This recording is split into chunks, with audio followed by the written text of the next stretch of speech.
Okay, what if you sat down to watch a movie and then it was so good, so great, but then you find out that no one really knows about it? I know I come on here and I recommend movies, and sometimes I even say more people should know about this movie. But I think I mean it now more than ever before, because the movie I'm about to talk about just completely blew me away. This is 1996's Lilies. The film is directed by John Grayson. It's a Canadian film, and to give you a basic premise, it's about a priest who goes and visits a prison, and while he's there, he's forced to watch a play about the past.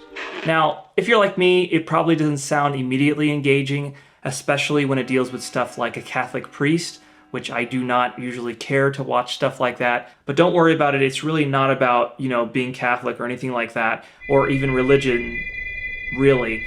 It's its own thing. There's something so special about seeing a movie that no one really knows about and you just want to tell people about it, because I had other movies I had watched that I wanted to make videos about, but as soon as I saw this, it just went completely straight to the top of the list, because this movie needs to be seen by more people. When I went on Letterboxd to see, this movie doesn't even have 1,000 reviews. It's like in the 500s, and that's crazy to me. A movie this good needs to be seen by more people. This can easily be in the ranks of things like Call Me by Your Name or Brokeback Mountain or all those, movies that everybody in the LGBT genre, movie genre knows about. Now, I'm going to be talking about this movie with as little spoilers as possible because I want you to watch it the same way I did, which was not knowing anything at all about it. This movie is like a movie within a play within another movie. It is so meta. There's so many things going on here.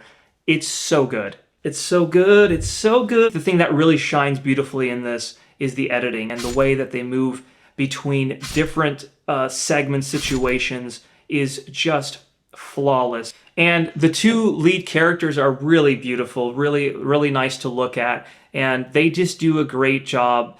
And it's super gay. This movie's really gay. There's a lot of sexual situations that I just felt like were just wonderful. It's just wonderful to see gay intimacy like that on the screen. And the movie has these beautiful shots in it, iconic, kind of surrealistic imagery as well, that just can be a painting on a wall. It's just beautiful. Maybe it's because it's a Canadian film and it kind of went under the radar, because I know in Canada it won a lot of their awards there, but here people just don't know about it. I just don't understand. It's crazy. It's so crazy because this film has a lot of that beautiful Hollywood quality. And I mean that in all the good ways, not the Oscar bait stuff that feels like they're just checking off boxes to make sure that they get the sympathy vote or whatever it may be. It has the best part of like a Hollywood movie where it feels really cohesive, concise, well edited, well, acted, everything. Just like, things like Amadeus and Schindler's List. And in fact,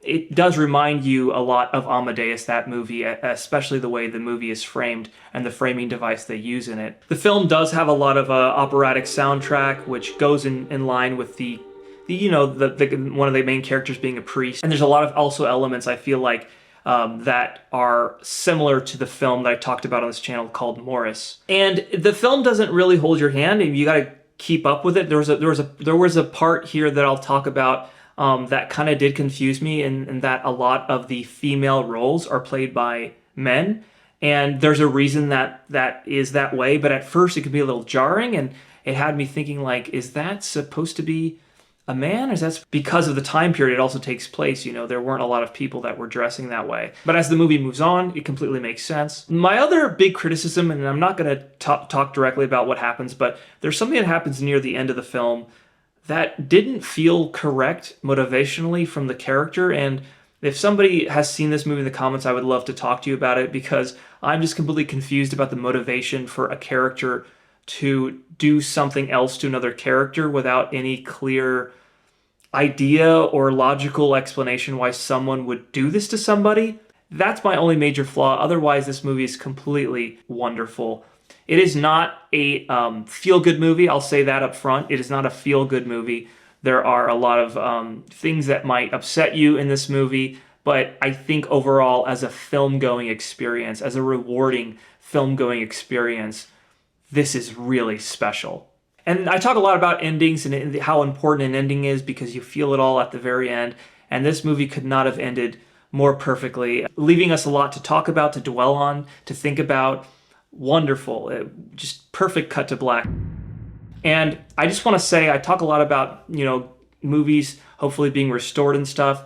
I just have to say here, I'm completely astounded at how good this transfer is, the 4K version. I mean, I didn't see any other version, but the version I did see, the 4K restoration of it, there are certain shots in this, certain sequences and dolly movements that are just so beautiful. So it was great to see that Strand Releasing did a wonderful job. And if you do watch this movie, try to seek out the Strand Releasing version. The other version I think was a DVD version, so this is probably the best version. Please go watch this movie. It is so underrated, underseen, and I just find it super sad that this movie's just in the corner there gathering cobwebs when it's just waiting for somebody to press play.